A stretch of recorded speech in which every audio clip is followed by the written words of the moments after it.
Hello second year. अभी हमारा topic चल रहा है मांग की लोच।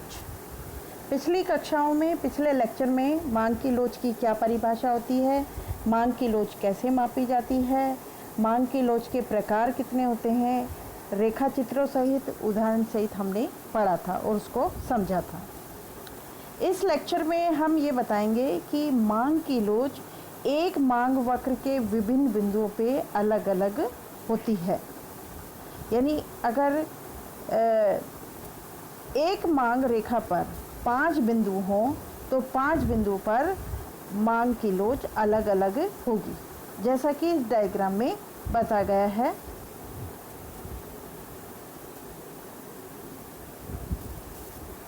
इस डायग्राम में बताया गया है कि OX पे हमने मांग की मात्रा रखी है, OY पे हमने कीमत रखी है और ये हमारी मांग रेखा है। अब इस मांग रेखा पर हमारे 5 बिंदु हैं, A, D, E, A, B, C, D, E 5 बिंदु हैं, लेकिन 5 बिंदुओं पर अलग अलग मांग की लोच है। अब मांग की लोच का यहाँ पर सिंपल सा एक परिभाषा होती है, एक कैलकुलेशन होती है। बिंदु का नीचे का हिस्सा, जैसा कि इसमें फार्मूला बताया गया है, बिंदु का नीचे का हिस्सा अपॉन बिंदु का ऊपर का हिस्सा। अब जैसे डायग्राम में है,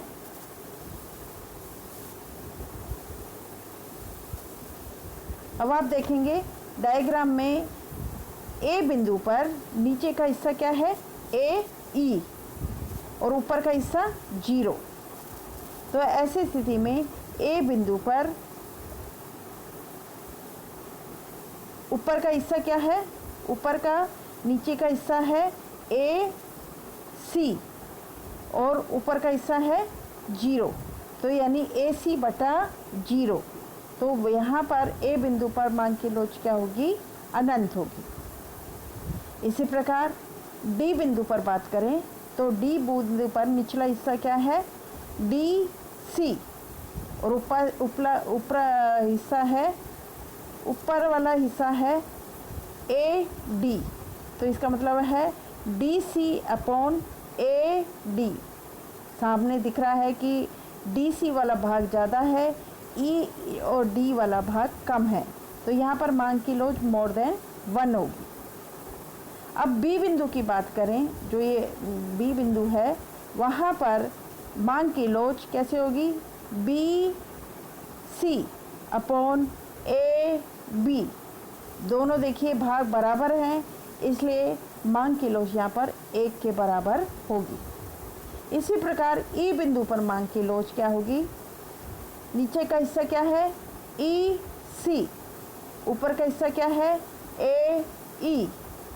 तो यानी कैसे अगर हम बात करें, यानी EC/AE।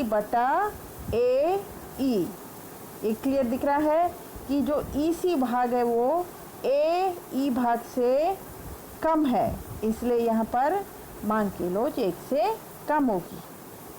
इसी प्रकार सी बिंदु पर, सी बिंदु की बात करें, सी बिंदु पर मांग की लोच नीचे का हिस्सा क्या है, 0, ऊपर का हिस्सा क्या है, AC। इसका तात्पर्य क्या है, 0/AC। तो ऐसी स्थिति में मांग की लोच सी बिंदु पर क्या होगी, 0 के बराबर होगी। यानी इस डायग्राम से हमें ये पता पड़ता है कि एक मांग वक्र के विभिन्न बिंदुओं पर मांग की लोच अलग अलग होती है। सिर्फ सूत्र कौन सा आपको यूज़ करना पड़ेगा, बिंदु का नीचे का हिस्सा अपॉन बिंदु के ऊपर का हिस्सा। जैसे कि इसमें बताया है, ए बिंदु पर AC/0 = अनंत, बी बिंदु पर BC/AB दोनों बराबर है, इसलिए 1। सी बिंदु पर इलास्टिसिटी क्या होगी, मांग की लोच क्या होगी, 0/AC यानी 0।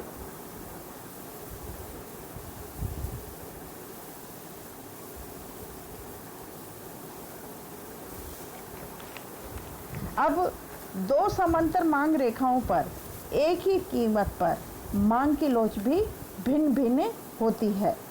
अर्थात दो समांतर मांग रेखाओं पर एक ही कीमत पर मांग की लोच अलग होती है। वो किस प्रकार होती है इस डायग्राम में बताया गया है। इस डायग्राम में OX पर मांग की मात्रा, OY पर कीमत। अब आप देखिए कि दो यहाँ पर मांग वक्र हैं, D1, D2, D3। अब यहाँ पर कीमत क्या है, OP पर आप देखिए मात्रा अलग अलग है। P यानी D1 मांग वक्र का पर की मात्रा क्या है, PR, और D2, D3 मांग पर OP कीमत पर मात्रा क्या है, PS। ऐसी स्थिति में अगर R बिंदु पर मांग की लोच मापी जाए तो क्या होगा, नीचे वाला हिस्सा अपॉन ऊपर वाला हिस्सा। नीचे वाला हिस्सा R बिंदु पर क्या है, RD1, और ऊपर वाला हिस्सा क्या है, DR। तो इलास्टिसिटी क्या होगी, E RD1 अपॉन DR। इसी प्रकार दूसरा मांग वक्र, मांग रेखा यानी D2, D3, जहाँ पर S बिंदु पर मांग की लोच कैसे मापेंगे, यानी नीचे का हिस्सा क्या है, SD3, ऊपर का हिस्सा क्या है, D2, DS।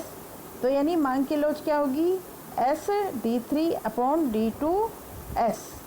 तो इस प्रकार मांग की लोच यानी R बिंदु पर RD1 अपॉन DR या फिर PO upon DP, PO upon DP, जैसा कि इस डायग्राम में बताया है। यानी पहले ये वाला भाग है नीचे वाला हिस्सा और ये वाला भाग है ऊपर वाला हिस्सा। इसी प्रकार S बिंदु पर मांग की लोच क्या होगी, SD3 अपॉन D2S, और यानी फिर PO अपॉन D2P। यानी यहाँ पर आप देख रहे हैं कि यहाँ पर ये वाला भाग पहले वाले भाग से ज़्यादा है। इसका तात्पर्य क्या हुआ कि R बिंदु पर मांग की लोच S बिंदु की तुलना में ज़्यादा होगी। यानी क्योंकि PO upon DP more than PO upon D2P। इस प्रकार हम कह सकते हैं कि दो विभिन्न मांग रेखा पर मांग की लोच एक ही कीमत पर मांग की लोच भिन्न भिन्न होती है और उसी के अनुसार निर्णय किया जाता है। थैंक यू, धन्यवाद।